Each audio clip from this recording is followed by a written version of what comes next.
Mas então hoje nós estamos realmente começando a introdução acerca do Sermão do Monte e fala sobre o reino, a vida no reino.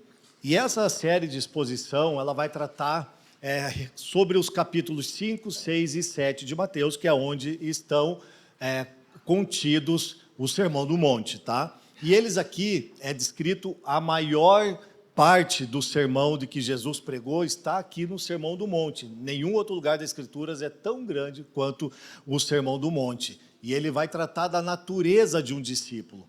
Então, essa transformação, essa formação cristã que está acontecendo em nós, diz respeito a Jesus estar nos chamando para um discipulado e também para nos formar como um discípulo. Amém?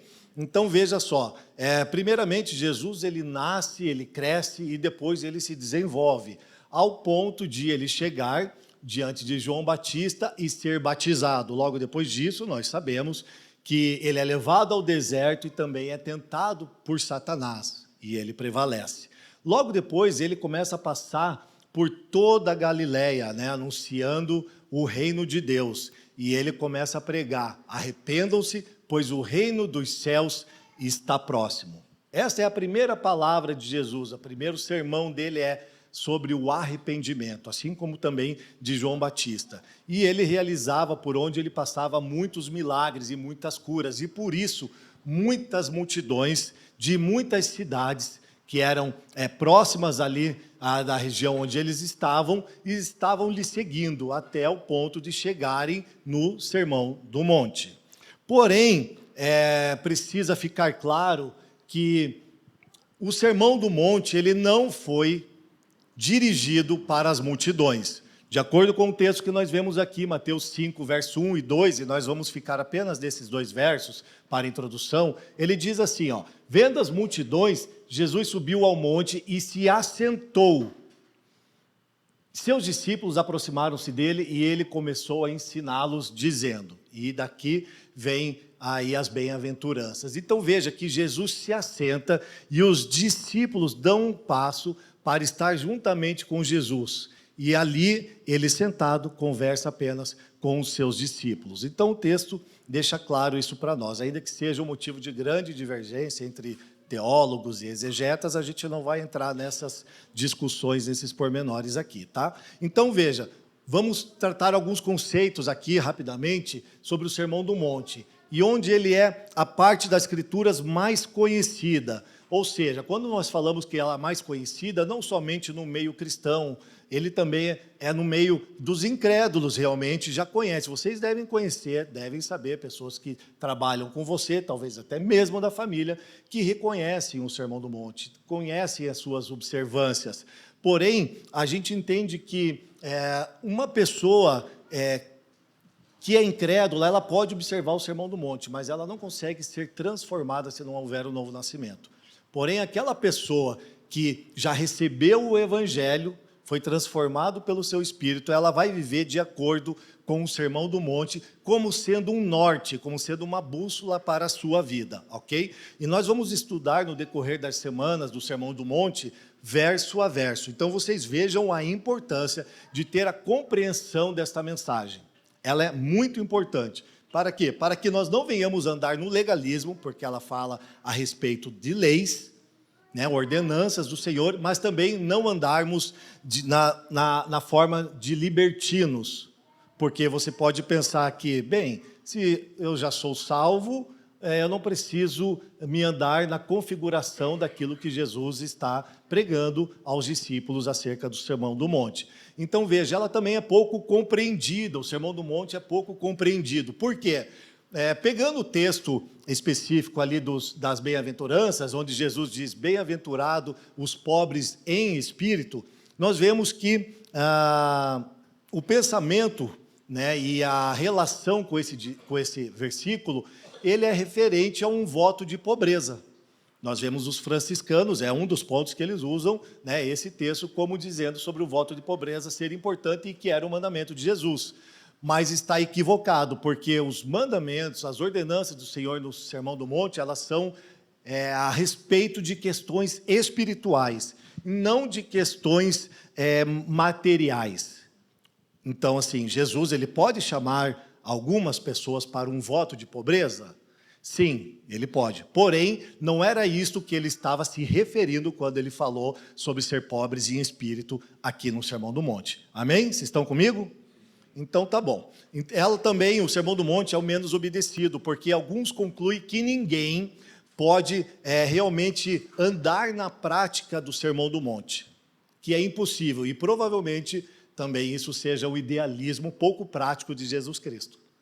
E outros, no oposto extremo, dizem que realmente, com veemência, que eu consigo viver o Sermão do Monte.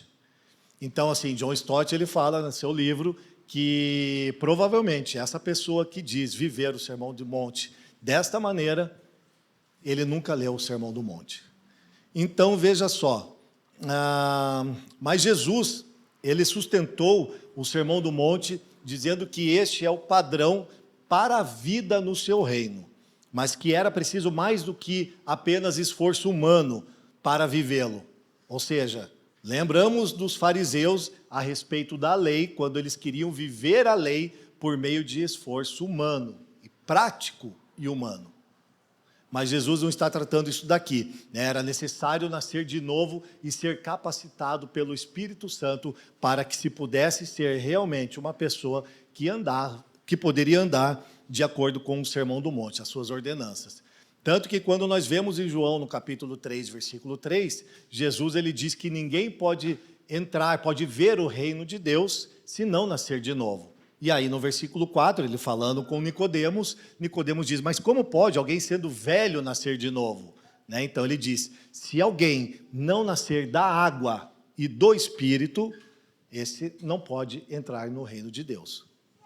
Então é necessário para viver a integralidade do Sermão do Monte, ter nascido de novo e ser transformado pelo Espírito Santo.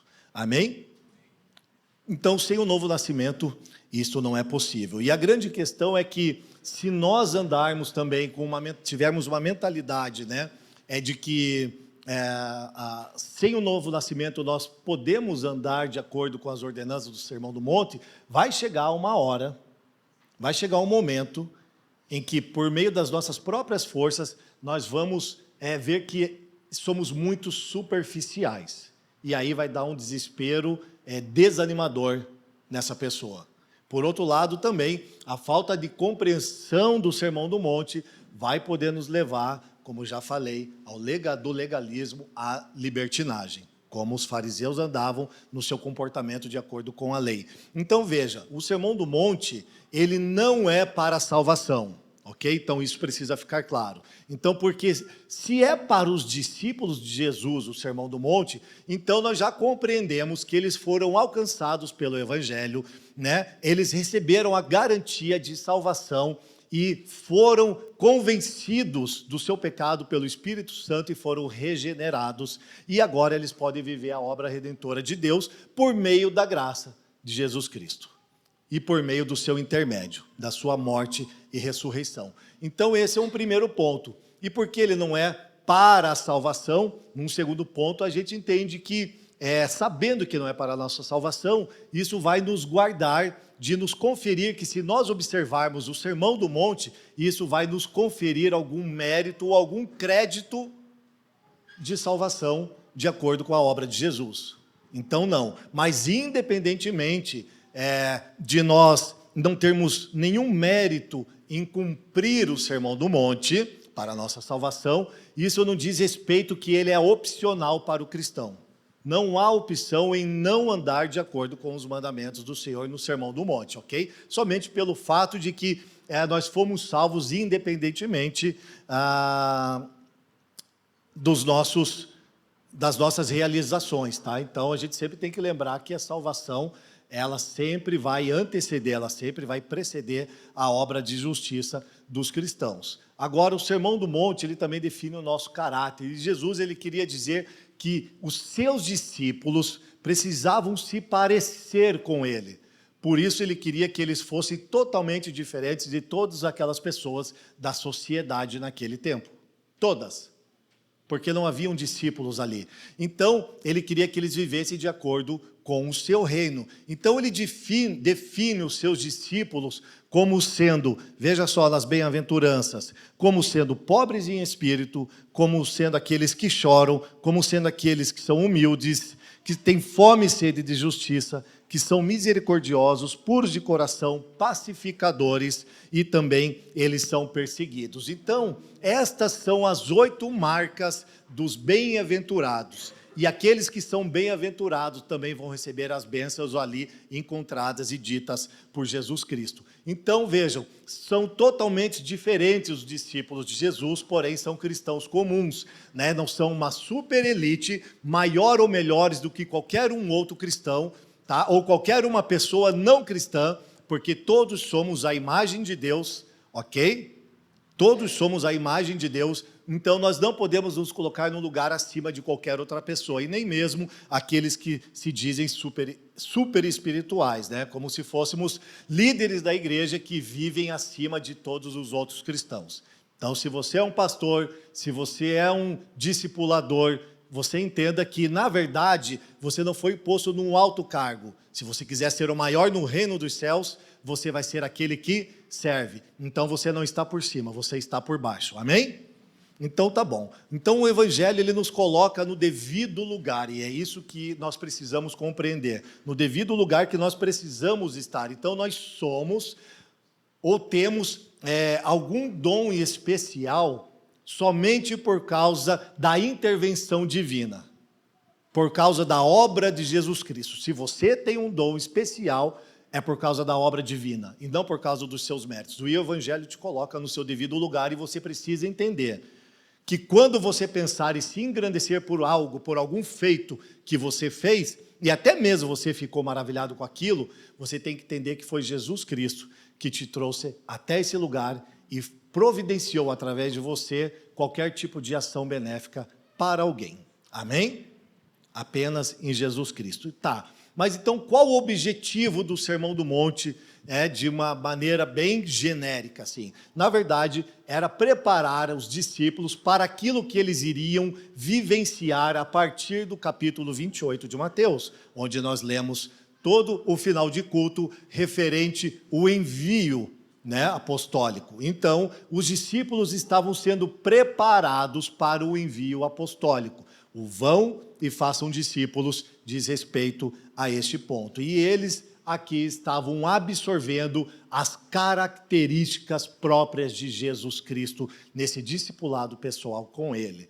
Então veja um outro ponto. Então o lugar do Sermão do Monte na formação cristã dos discípulos. Nós sabemos já que o Sermão do Monte foi falado para os discípulos e não para a multidão. Então vamos fazer uma pergunta para nós mesmos aqui. Em que lugar este ensinamento do Sermão do Monte, juntamente com todas as ordenanças que nós vemos no Novo Testamento, elas se encaixam na nossa formação espiritual? Primeiro, nós precisamos entender o seguinte: como que ela se encaixa na nossa formação espiritual?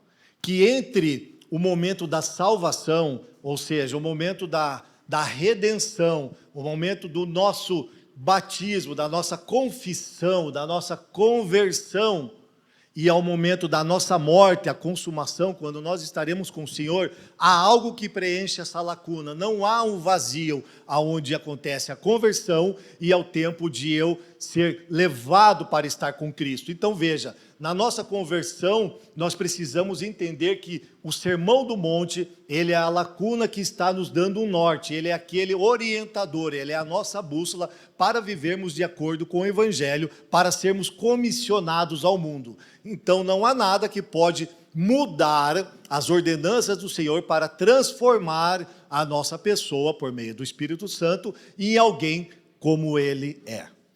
Então, a nossa jornada cristã, se nós não estivermos vivendo as ordenanças do Sermão do Monte, não estivermos nos tornando um discípulo, lá na frente, na consumação de todas as coisas, um discípulo, na verdade, verá que não é um discípulo, nem mesmo um amigo de Jesus, porque ele diz: afasta-te de mim, porque eu não te conheço. Então, nós precisamos compreender a importância do Sermão do Monte na nossa vida cristã. Amém? Beleza, então a nossa vocação missional também, como igreja, ela não é apenas teórica. Isso precisa ficar muito bem entendido. Ela também é testemunhal. Então, não é apenas uma ação verbal, mas uma ação prática de comportamento, que por muitas vezes o seu comportamento vai falar muito mais alto do que as suas palavras. E muitas vezes nós nos tornamos hipócritas porque o nosso comportamento não condiz com aquilo que nós falamos. Então, Jesus vai trabalhar também muito forte sobre isso, né? Ele era aquele que nós vemos no livro que Lucas escreve, em Atos 1, versículo 1, que Jesus ele fazia e ele ensinava. Tudo aquilo que Jesus fazia, o seu comportamento em como amar, em como se sentir parte do sofrimento do outro, em como se comportar no meio dos fariseus, dos religiosos da época, entre todos os outros, ele vai mostrar que ele é o exemplo claro de comportamento cristão. E quando ele fazia, ele ensinava. Normalmente nós temos o costume de ensinar, mas não ter um comportamento adequado com aquilo que é de um discípulo. Então veja, o Sermão do Monte ele é um elemento fundamental para a nossa missão cristã, né? Se não houver esse elemento do Sermão do Monte que nós estamos falando, né, na transformação do cristão, de alguma maneira, presta atenção, se nós não tivermos o elemento do Sermão do Monte, das suas ordenanças, que está por todas as escrituras do Novo Testamento na nossa vida, ou nós seremos omissos em anunciar o Evangelho, começando pela nossa casa, para a esposa e para os filhos, seremos omissos, ou então nós seremos pessoas alienadas. Tamanha importância das ordenanças de Cristo no Sermão do Monte, tá? Ou nós seremos pessoas que vão diluir o Evangelho também do Senhor. E aí estaremos à mercê de toda sorte da cultura dessa época. E aí vai ser um grande problema se tornar um discípulo de Jesus. Agora veja só. Então, o Sermão do Monte, ele traz essas implicações da formação cristã, né? Ele está nos transformando a nossa natureza, ele está transformando nossa mente, nosso coração e completamente também o nosso comportamento. Então, nós podemos, então, viver esse reino e apresentar ao mundo o modo que Deus deseja que nós vivamos no mundo? Qual é a resposta? É sim. Por quê? Porque nós, como uma igreja de Cristo, como uma comunidade do Senhor, somos aqueles que testemunham de Cristo. Cristo e a igreja são um. Logo, a igreja testemunha a respeito de Cristo. Então, nós estamos sendo transformados à imagem de Cristo dia após dia por um discipulado pessoal e também interpessoal uns com os outros. Mateus 28, 19, ele diz, né? Portanto, vão e façam discípulos de todas as nações, batizando-os em nome do Pai, do Filho e do Espírito Santo. E no versículo 20 nós vemos que ele diz ali para que eles ensinassem tudo aquilo que eles estavam aprendendo dele. Então vocês vão, mas lembre-se, batizem e também ensinem tudo aquilo que vocês estão aprendendo de mim. O que ele está dizendo? Sobre isso que eu estou te ensinando sobre o Sermão do Monte. É isso que ele está falando para eles. Vão e divulguem esta mensagem para todos. E eu estarei com vocês até o fim dos tempos. Aqui alguns conceitos básicos e rápidos, tá? E o que nós vimos aqui, só para memorizar um pouquinho, né? Que o Sermão do Monte ele é muito conhecido, pouco compreendido e menos obedecido. Que o Sermão do Monte ele não é para a nossa salvação, ok? Ele define o nosso caráter e também é essencial na formação dos discípulos e a sua vocação. Ok? Então essa é uma primeira parte, nós vamos entrar agora na segunda parte, entrando num panorama também muito geral a respeito dos capítulos 5, 6 e 7 do Sermão do Monte. Até que, se nós fôssemos fazer uma introdução da maneira que deveria, eu acredito que a gente precisaria de pelo menos uns 3 domingos para fazer uma introdução muito mais abrangente, tá bom? Então veja só, nas palavras do pastor Carlos Queiroz, né, ele fala isso aqui no seu livro, como uma introdução do livro Ser é o Bastante. Ele diz o seguinte: o Sermão do Monte contém ensinos para quem deseja viver um projeto de vida muito além da mediocridade. Os ensinos são demasiadamente elevados para os desumanos, mas são ao mesmo tempo demasiadamente simples para quem vive a naturalidade da existência humana. Estamos falando sobre essa formação cristã. Se o púlpito de Jesus era um monte, o conteúdo do seu sermão não se baseava em técnicas e teorias. O próprio verbo era a fonte, e o sermão do monte jorrou a mais pura água cristalina. Amém? É uma poesia, né? Muito bonitas as palavras do pastor Carlos Queiroz aqui. E agora a grande questão é o seguinte, o que ele fala aqui? Que eles são demasiadamente difíceis de se cumprir por pessoas que são desumanas.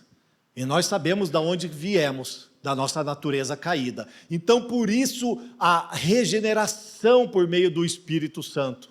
Por isso, realmente, a redenção nos faz olhar para a obra de Cristo e compreender que é o Espírito Santo e somente Ele quem está trabalhando no nosso interior para que sejamos transformados, para não mais ser pessoas desumanas, mas viver de acordo com a humanidade de Jesus Cristo, a sua nova natureza celestial. Amém?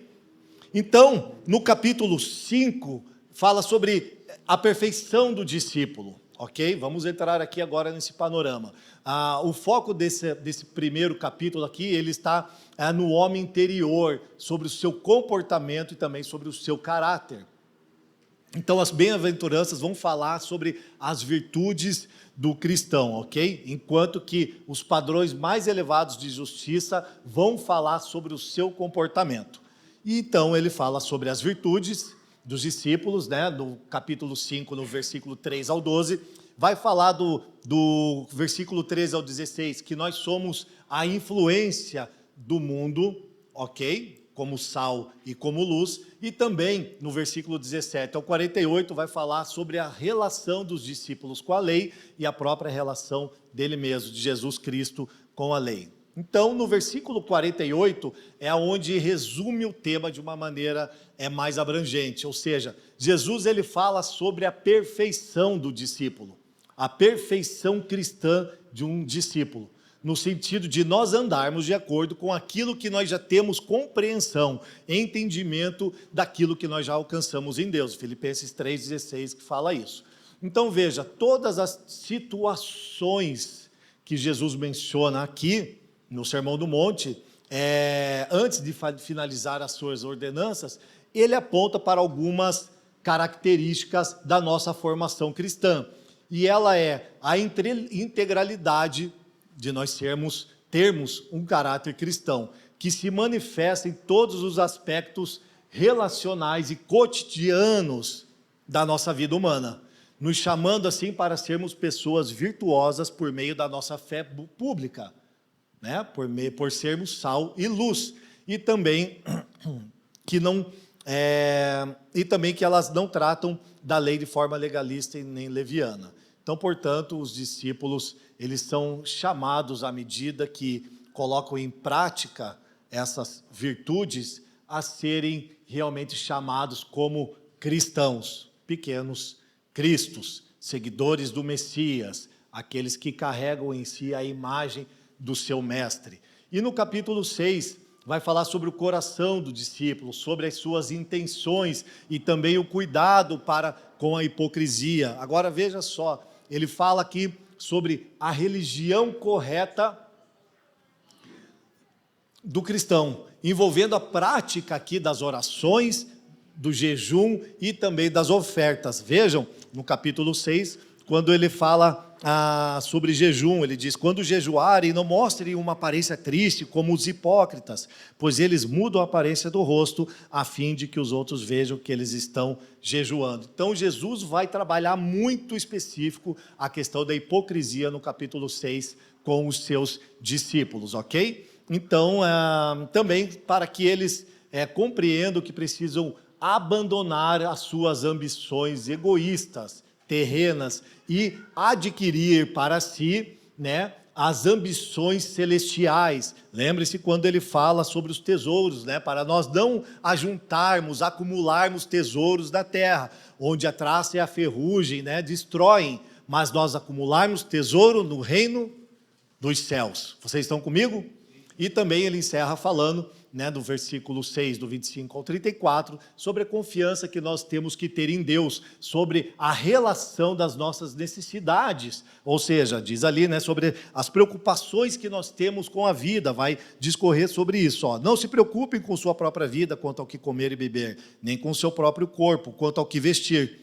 Não é a vida mais importante que a comida e o corpo mais importante que a roupa?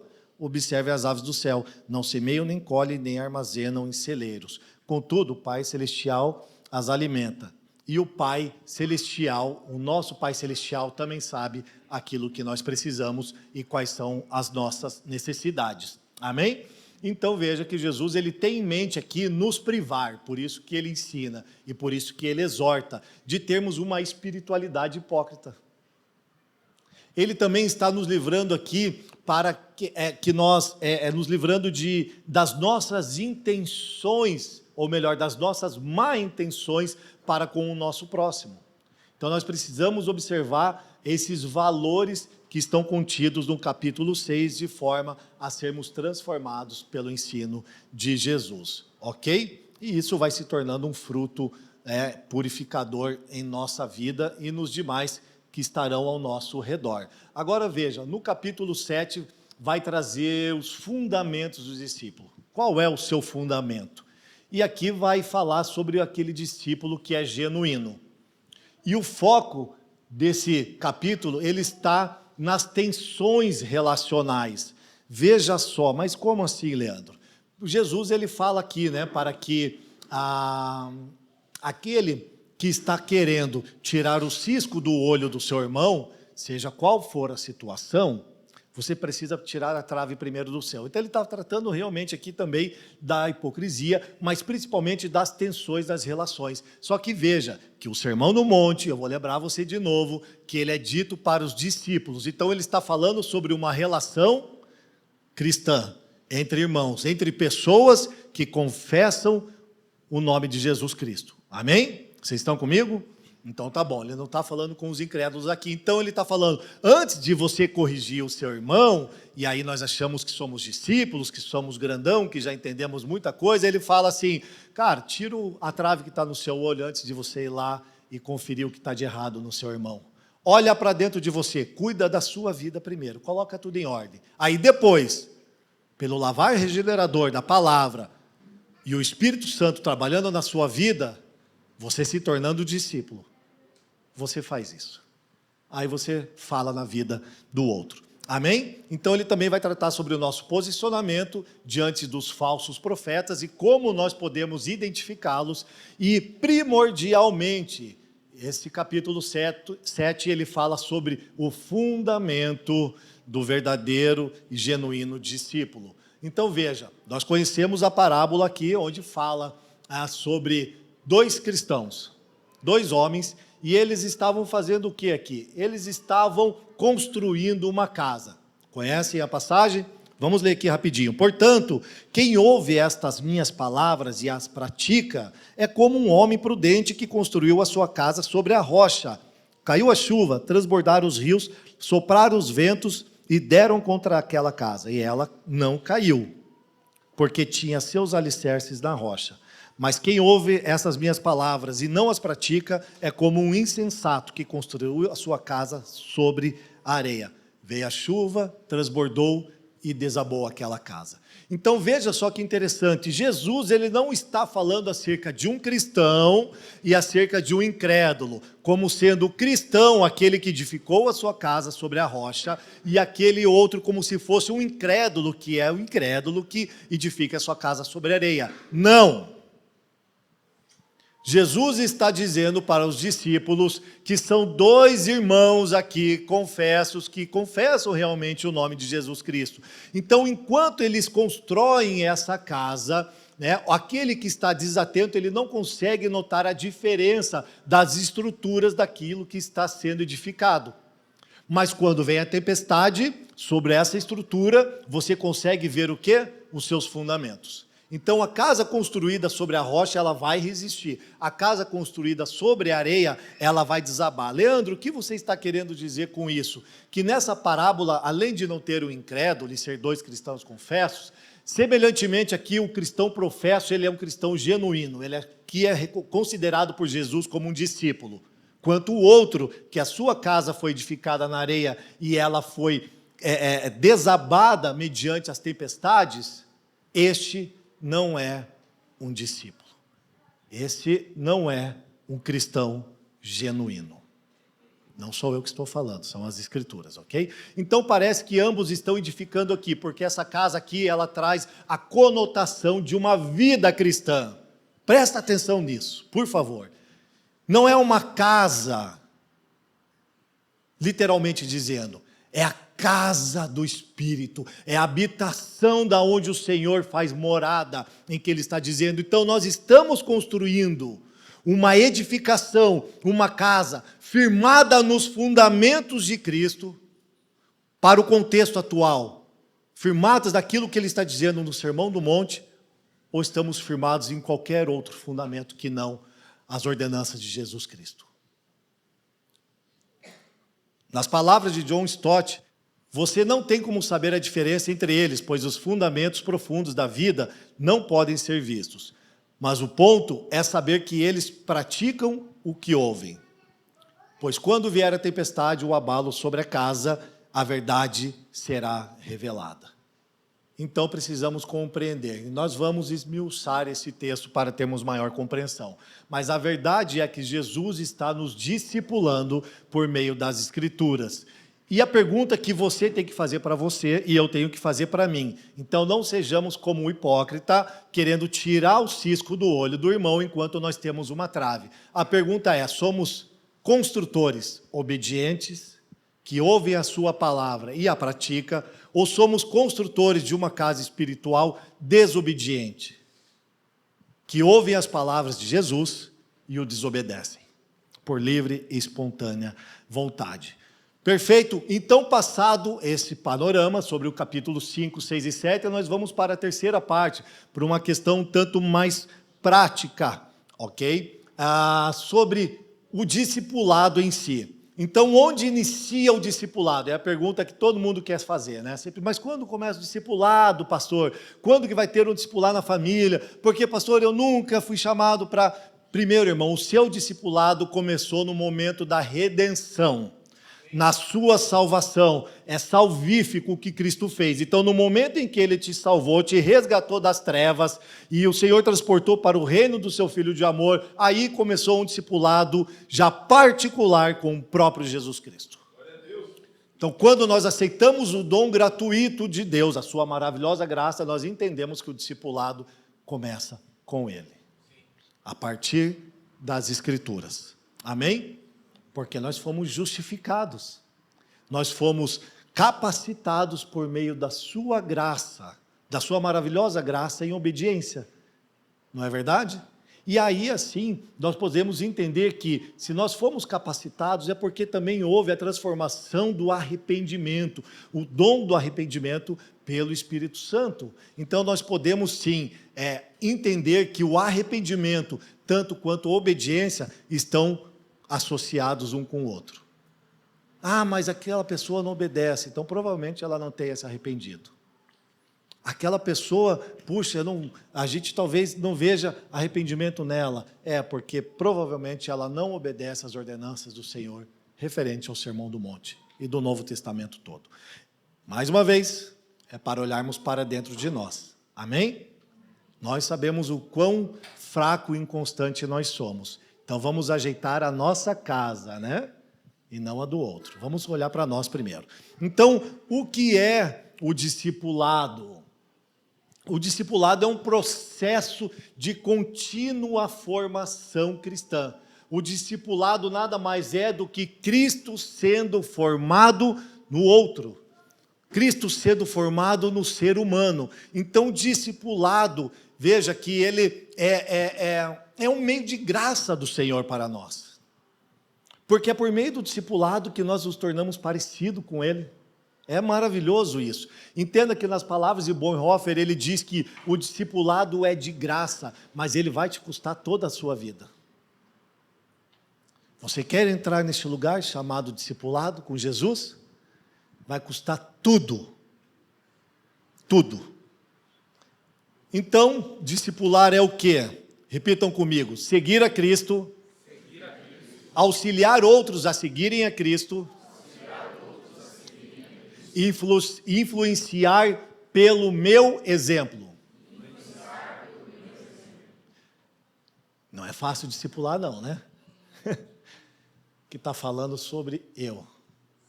Se for o meu exemplo, vai ser meio difícil. Agora, se for a exemplo de Cristo, aí vai dar certo. Agora uma questão, né? O Mark Dever, ele diz assim: discipular é exercer uma boa influência espiritual sobre alguém, de modo deliberado, de forma que essa pessoa se torne mais parecida com Cristo. Amém? Daí vem essa definição do que é discipular. Então veja só, mais uma pergunta que nós não podemos deixar fugir da nossa mente é: quem não pode ser discipulado? Quem não pode ser discipulado? Primeiramente, aquele que ainda não é um discípulo. Porque você precisa anunciar o evangelho para que essa pessoa venha a crer na mensagem, no Cristo. E assim, por meio do arrependimento, o dom de Deus, essa pessoa possa vir a fazer parte dessa família e então participar de um processo de discipulado. Amém? Agora veja, quem não nasceu de novo não é discípulo. E deixa eu te falar uma coisa, porque o novo nascimento, ele fala sobre nascer da água e nascer do Espírito. Então a água é realmente um testemunho, né, para os nossos irmãos, e o Espírito, ele fala realmente, de fato, dessa consumação, que está consumado realmente, né? Então, preste atenção o que Lucas fala no capítulo 9, eu vou ler para você rapidinho aqui, sobre discipulado. Quem não é um discípulo? Jesus, ele fala assim, Lucas escreve aqui, quando andavam pelo caminho, um homem lhe disse, no versículo 57, tá? Capítulo 9, eu te seguirei por onde quer que fores. E Jesus diz, as raposas têm suas tocas e as aves do céu têm seus ninhos, mas o Filho do Homem não tem onde repousar a sua cabeça. Então veja, eu vou te seguir por onde você for. Não é assim. Não é a pessoa que escolhe andar com Cristo, mas sim Cristo que escolhe quem vai andar com Ele. Primeiro ponto é esse. É uma revelação divina, andar com Jesus e ser discipulado por Ele, e ser formado um discípulo. Então veja, por que Jesus fala isso? Porque provavelmente, fala que era um homem, a gente não sabe se é um jovem ou de mais idade, tenha visto ali as suas curas, os seus milagres, ficou completamente entusiasmado com a vida que Jesus tinha, juntamente ali com os seus discípulos, e ele queria fazer parte daquele programa. Tipo, cara, que legal, eu quero jogar boliche com esses caras, achei muito legal. Vocês sabem que aqui tem um grupo que vai brincar de airsoft, brincar, o que é isso? O que se fala? Foram querer se matar de um modo cristão, assim, né, dar tiro, airsoft.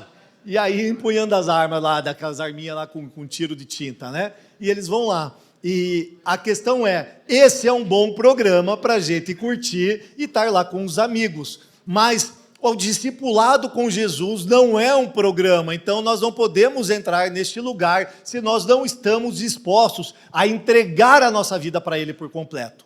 É como se ele estivesse falando com o menino, olha, papai aqui não tem onde colocar a cabeça para dormir, e eu estou indo para um lugar ao qual você não vai querer ir.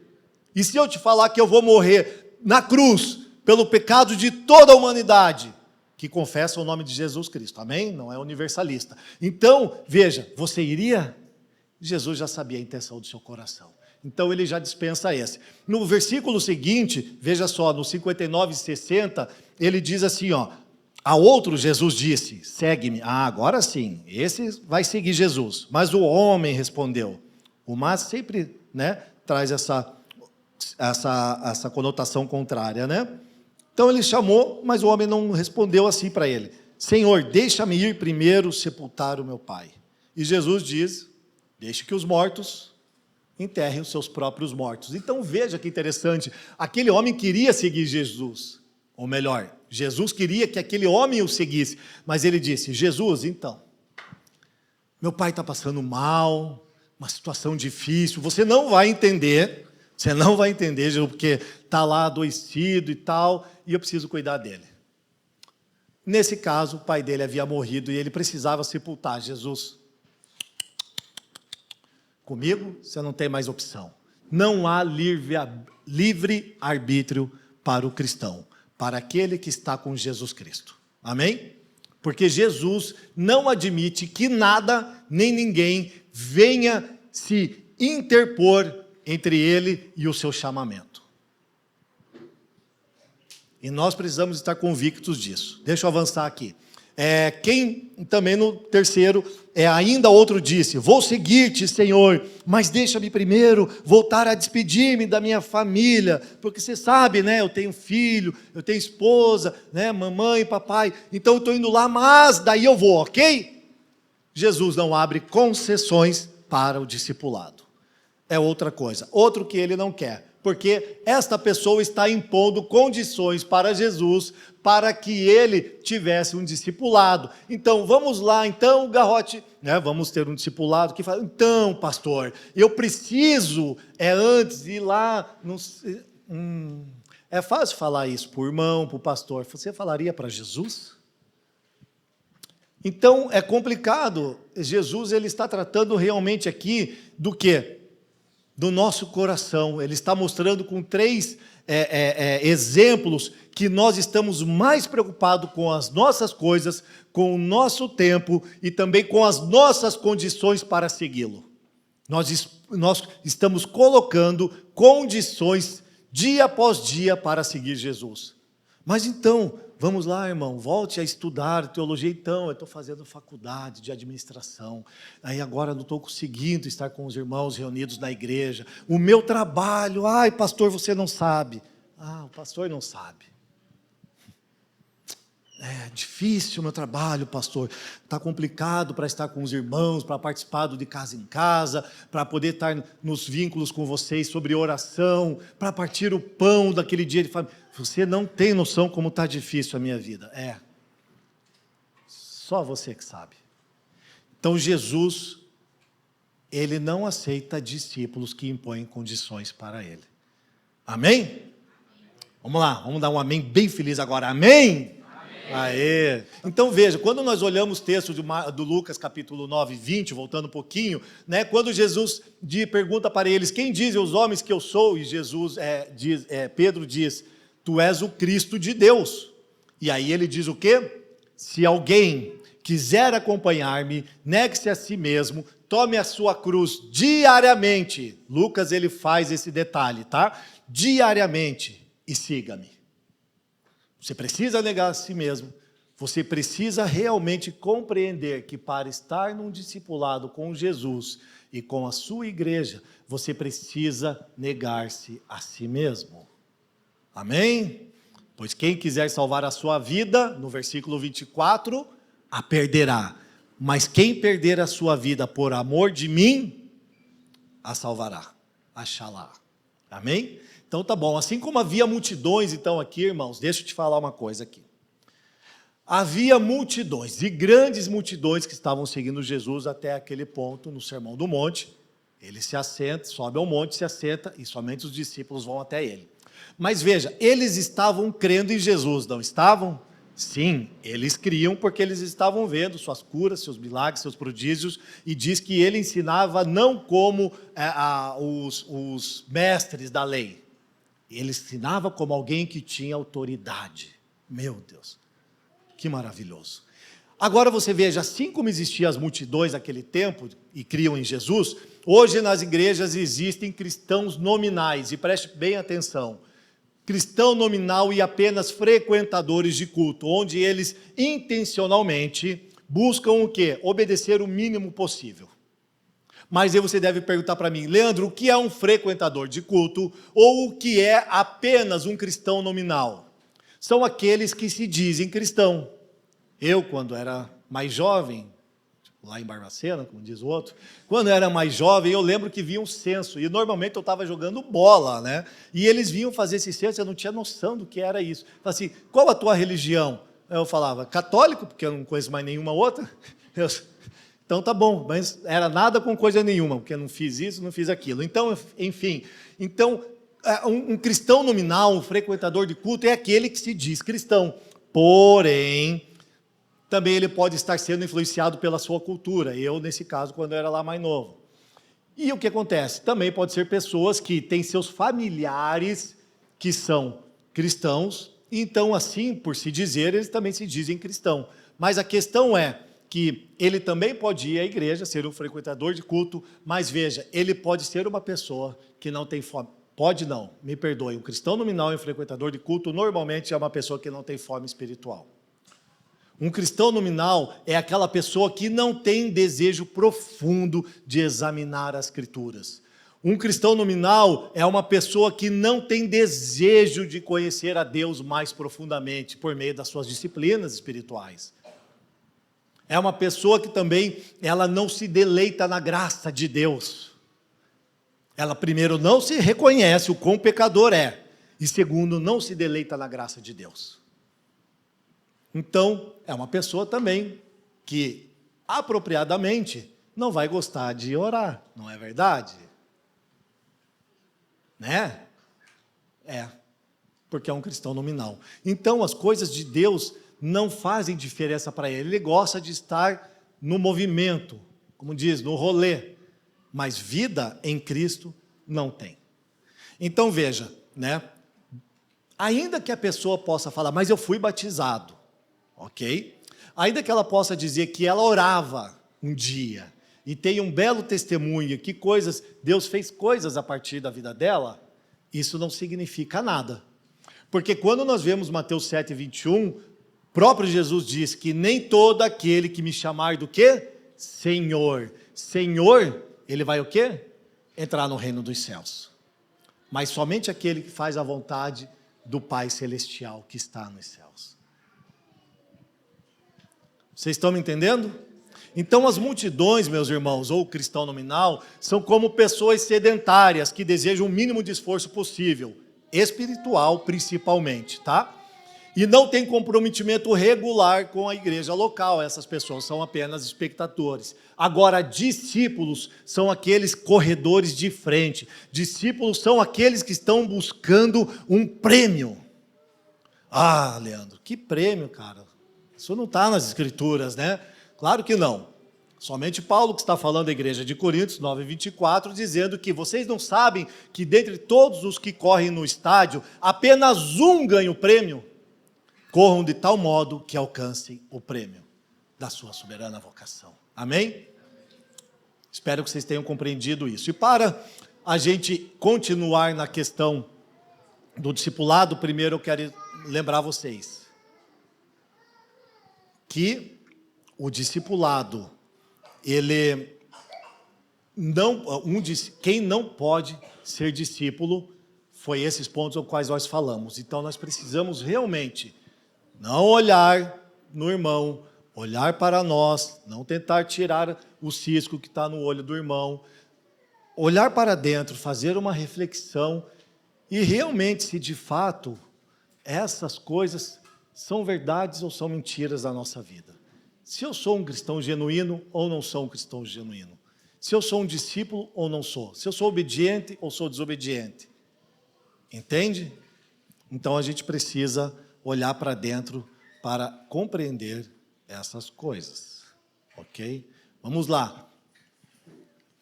Vamos desconstruir então uma ideia terapêutica do discipulado. Rapidamente, que o nosso tempo está se esgotando. Então, primeiro, a menção de Jesus, no capítulo 28, é: vão e façam discípulos. Então, isso aqui significa que a vivência de um discípulo, a ordenança de Jesus, não necessariamente tenha que ter hora e dia marcado. De acordo com a ordenança de Jesus, de fazer discípulos, ele diz: vão e façam discípulos. Então, não necessariamente precisa ter hora e dia marcado para um discipulado. Vocês estão compreendendo? Não precisa ter hora e dia marcada para se pregar o evangelho, amém? Então, como é costume da maioria, e nós, dos encontros, né, que se havia aí, a gente eu acredito que vocês viram muito isso também, alguns de vocês viveram, né, nos encontros semanais de discipulado, encontros quinzenais de discipulado, só que ali haviam regras muito, estavam pré-estabelecidas, algumas regras do discipulado, e talvez muitos de vocês foram pisados por essas regras. Foi ferida a sua consciência de tal maneira que você ficou completamente frustrado com o discipulado, porque eram planilhas a serem preenchidas, regras a serem cumpridas, obrigações que eram ticadas, cumpriu ou não cumpriu, tipo 30 perguntas assim, e você fez isso, e você fez aquilo, e isso outro. Opa, não, então, olha aqui, ó, dessas 30, você, 58%, irmão, desse jeito você nunca vai se tornar um discípulo mesmo. É por isso que eu sempre digo para você. Alguém já passou por um tipo de discipulado assim ou não? Levanta a mão, por favor, para mim saber. Aquele discipulado assim, opressivo, Poucas pessoas agora. No primeiro tinha muito mais gente que tinha passado por isso. Então veja, na maioria desses casos, essas pessoas, esses discipuladores, eles se relacionam com a pessoa discipulada de uma maneira terapêutica. E nós precisamos realmente quebrar este vínculo. Por quê? Destruir isso na nossa mentalidade. Porque o discipulado cristão ele vai passar longe de um conceito terapêutico. O pastor ou um apacentador de um discípulo de Jesus, ele sempre vai apontar para o Evangelho e para Jesus Cristo. Então, existem questões terapêuticas a serem tratadas em algumas situações? Existem. Então, existem os profissionais adequados para tal. Pastor, discipulador, prega o Evangelho. Amém? Então, seja um cristão maduro, ou seja um cristão novo convertido, né? O centro do discipulado sempre vai ser Jesus Cristo e o seu Evangelho. Ok, irmãos? Então, veja, os discípulos não são chamados a administrar crises ou apacentar pecados. O modelo de discipulado como terapia não é bíblico, porque o objetivo não está sendo sacrificar-se ou negar-se a si mesmo, mas ser feliz e sentir-se bem consigo mesmo. Discipulado e terapia não são a mesma coisa. Somos chamados a anunciar o Evangelho para ver transformação no discipulado. E nós dizemos aqui que realmente a terapia ela é necessária em muitos casos. Porém, ela tem o seu lugar devido, não numa mesa de discipulado. Amém? Por favor, não exijam isso dos seus pastores. Aleluia? Glória a Deus, porque terapia não é discipulado. Então, seguindo, a formação cristã acontece da seguinte forma, meus irmãos, a partir das relações cristãs. Então, é a ênfase que nós precisamos dar na comunhão cristocêntrica e também construtiva. O que significa isso aqui, cristocêntrica e construtiva? Então, veja, é onde Jesus Cristo, ele é o centro o centro das atenções, ele é aquele que nos dá o norte, mas ele também é aquele que nos une para esta relação. E por que construtiva? Porque aqui nessa construção, quando eu estou sentado com você e nós tendo uma relação por meio de Cristo Jesus e da sua palavra, nós temos o compartilhar mútuo das nossas vidas. Por isso que nós falamos sobre o de casa em casa ser muito importante para os irmãos que estão aqui. E por que nós não falamos célula? Porque nós não queremos multiplicar pessoas, nós queremos fazer com que essas pessoas tenham qualidade e entendimento das Escrituras, para que elas jamais sejam manipuladas de novo. Para que haja liberdade na sua mente e no seu convívio com os seus irmãos. Amém, irmãos? Então nós somos chamados por Cristo nessa centralidade construtiva, a nós abrirmos a nossa vida para sermos cuidados por outro irmão. Por exemplo, né, ontem também estávamos aqui ontem no Teolog, e aí estava falando com o irmão, ele é um apacentador no nosso meio, e estava conversando com ele algumas coisas, e aí ele estava me encorajando. E eu falei, irmão, mas tem algumas dificuldades, né, assim, tal, tarará, tarará, e explicando para ele, daí a gente fica meio que não sabendo se isso seria a maneira mais apropriada. E ele falou, pastor, eu estou dentro com vocês. E ele começou a me encorajar, e dizendo coisas, palavras assim, que me fizeram realmente naquele momento lembrar, opa, realmente, é o Cristo quem está edificando a sua igreja. Então, algumas preocupações minhas foram sanadas naquele momento, por um apacentador ao qual eu pastoreio, me auxiliou colaborando com aquilo que ele tem de Cristo no seu interior. Amém? E essas mesas são importantes, os cafés intencionais, né?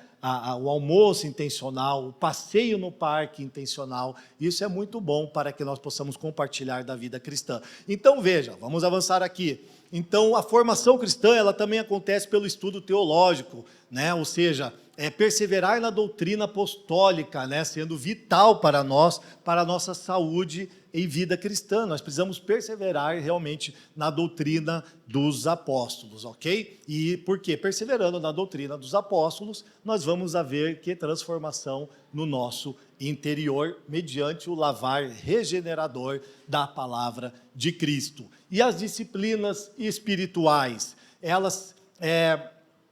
nós precisamos perseverar nas disciplinas espirituais pelo seguinte, porque são elas que sustentam um cristão na sua caminhada diante das dificuldades. E a gente está falando aqui que não é sobre adquirir mérito, ok? Tem que termos essa consciência de não adquirir mérito diante do Senhor por causa das nossas disciplinas espirituais, seja por meio da oração, pela adoração, seja por meio da solitude, não é para ganhar pontos com o Senhor, ok? Mas é um lugar onde a gente pode desfrutar da graça transformadora do Senhor. Então, as disciplinas espirituais, sejam elas internas ou externas, elas vão nos transformar à medida que nós aplicarmos dia após dia ela na nossa vida.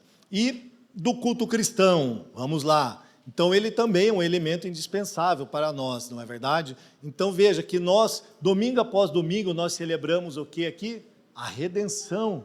E nós falamos sobre toda a história da redenção na liturgia. Então, o culto cristão, ele deve e ele vai te formar mais parecido com Jesus Cristo. Se você se aplicar a essa verdade e compreender que é para isso que você está aqui. Para crescer e ser formado um discípulo de Jesus. Amém? Não somos cristãos nominais, nem mesmo frequentadores de culto. Então, o que eu estou fazendo aqui? Ouvindo a palavra, um sermão, num domingo de manhã, para me tornar um discípulo de Cristo e ser comissionado, assim como seus discípulos, visto em Mateus 5, Mateus 28. Então, vamos lá. E o outro ponto são os meios da graça, né? Então, veja, o partir do pão, a pregação, a oração, né, e a comunhão, são esses meios de graça que o Senhor realmente faz trabalhar no nosso interior. E como trabalha, né? Faz trabalhar no nosso interior o nosso crescimento e desenvolvimento espiritual. Quem aqui não tem os beozinhos com seus amigos? Né? Quem aqui que não senta e, tipo assim, não concorda com um ponto de vista, né? Que aquele que, tipo, programa algo para estar com o irmão lá para fazer e não faz, daí ele fala, poxa, irmão, eu queria que você estivesse junto comigo, né, para fazer tais coisas e você não apareceu, daí começa a criar aqueles atritos. Então, essa comunhão, quanto mais perto nós estamos uns dos outros e vamos vendo a falha uns dos outros, a gente vai ter que ter um posicionamento, talvez legalista, com esse nosso irmão, ou talvez de misericórdia, né? O que nós precisamos entender é como será que o Senhor age conosco dia após dia. Por meio do legalismo, apontando os nossos pecados e as nossas falhas, ou o Senhor ainda é misericordioso diante dos nossos erros? Então, veja, os meios de graça, eles, na verdade, eles são meios essenciais para que o Espírito Santo possa operacionalizar a nossa vocação em meio à sociedade. Então, é muito importante nós compreendermos os meios de graça, ok? Logo, o discipulado não se trata de uma relação regular ou métodos como uma ação específica, onde o principal alvo seria multiplicação de pessoas. O que faz multiplicar pessoas numa igreja local é a pregação do Evangelho. Porque o Senhor diz que os discípulos, as pessoas, né, quando eles pregaram o Evangelho, eles foram caindo na graça, né, eles foram caindo na graça do povo, e o povo ia aumentando, iam crendo em Jesus, Então, o crescimento era o quê? A pregação do Evangelho. Não técnicas e modelos coaching, ok? Então, veja. Você pode estar perguntando agora. Tá bom, pastor, muito legal tudo isso. Gostei dessa explanação. Entendi como é a minha formação cristã, que é por meio das relações, dos estudos, das minhas disciplinas, do culto e também dos meios de graça. Mas me diga uma coisa agora, faz 1 ano que eu estou caminhando com vocês aqui na família dos que creem e não tenho nenhum discipulado. Eu sei que a sua pergunta é essa, né? E aí o que eu tenho que te falar? Que todos esses aqui acima são os que estão te discipulando. A pergunta é, se você está se debruçando aos pés do Senhor para ser discipulado por eles. Porque daí você vai dizer, meu casamento está dentro do problema. Olha o pastor terapêutico aí. Então, compra uma caixinha de bombom para sua esposa e daí leva de manhã, daí dá um beijinho, né? Vocês estão me entendendo? A nossa aplicação diária referente ao entendimento de um discipulado é que eu preciso andar de acordo com o Evangelho, e ele está explícito na nossa cara, domingo após domingo, de casa em casa, de casa em casa, por meio dos ajuntamentos, por meio das orações coletivas. E a gente pergunta, quem está me discipulando? É claro que você pergunta por quê? Porque você provavelmente não esteja abrindo as Escrituras para compreender quem você é, quem Cristo é e quem é a igreja do Senhor. Então, nós precisamos realmente adentrar mais profundo nesses estudos. Amém? Então, veja, lembre-se que Hebreus, se quiser anotar, 13:7 diz o seguinte, lembre-se dos seus líderes, que eles falaram a palavra de Deus. Observem bem o resultado da vida que tiveram e imitem a sua fé. Uau! Olhem para os seus líderes, olhem para os seus pastores, olhem para aqueles que estão próximo de você, que são cristãos maduros, estão apacentando você de tal forma que você nem sabe. Por quê? Porque eles não só porque aplicam o Evangelho na mesa com você, mas porque o comportamento deles é o comportamento de Cristo na sociedade. Então nós precisamos estar com os olhos bem abertos para enxergar isso. Nós somos uma igreja de discípulos, uma igreja com pastores, ou seja, acontece um apacentamento mútuo no nosso meio, aonde o pastor apacenta a ovelha, e muitas vezes a ovelha apacenta o pastor. Porque nós não somos Jesus ainda, tão parecidos com Ele. Mas de glória em glória nós estamos sendo transformados. Então, nós não julgamos o irmão, um membro que não tem um ofício na igreja como menor. Sabemos e devemos compreender que todos os irmãos têm uma medida de Cristo e Ele pode te auxiliar na sua formação cristã. Seja você ou seja para mim. Amém? Então veja que Jesus, ele é o bom pastor que entregou a sua vida pelas ovelhas. Então nós devemos entregar a nossa vida para os nossos irmãos. Jesus Cristo, ele amou a igreja, que deu a sua vida por ela. Então nós devemos, assim como Jesus e como ele amou a igreja, nós devemos amar a igreja de Jesus, entregar a nossa vida por ela. Amém? E também um amor verdadeiro de discípulo é aquele em que ele diz para Jesus que fará o apacentamento ao qual ele pediu que fizesse. Lemos, né? Nós podemos ler no texto de João, no capítulo 21, onde Jesus ele diz assim, Pedro, tu me amas? E a pergunta para nós é, nós amamos Jesus? Levante a mão se você ama Jesus, de verdade. Olha só, ou foi melhor do que no primeiro. No primeiro culto tinha gente que não amava Jesus, né? Porque não levantou a mão. Escuta só, é chato essas coisas, né? Mas é só para a gente ter um pouquinho de interação. Então, escuta só. Jesus, ele diz, Pedro, tu me amas? E Pedro diz, sim, tu sabes. Então, se você me ama, apacenta as minhas ovelhas. É uma opção o Sermão do Monte? Não, é um mandamento para nós. Amém? Para finalizar, então, eu quero somente colocar esse slide para que nós possamos ler juntos. Um trecho aqui de Mark Dever, do seu livro Discipulado. No cerne do cristianismo encontra-se o desejo de Deus de ter um povo que demonstre seu caráter e o faça por meio da obediência à sua palavra, no relacionamento com ele e uns com os outros. Portanto, ele enviou seu filho a fim de chamar um povo para segui-lo. E parte do ato de seguir o filho é chamar mais pessoas para seguirem o filho. Assim, na vida em conjunto, as pessoas demonstram a vida comunitária do Pai, do Filho e do Espírito. Juntas, elas demonstram o amor, a santidade e a unidade do próprio Deus. Amém, irmãos?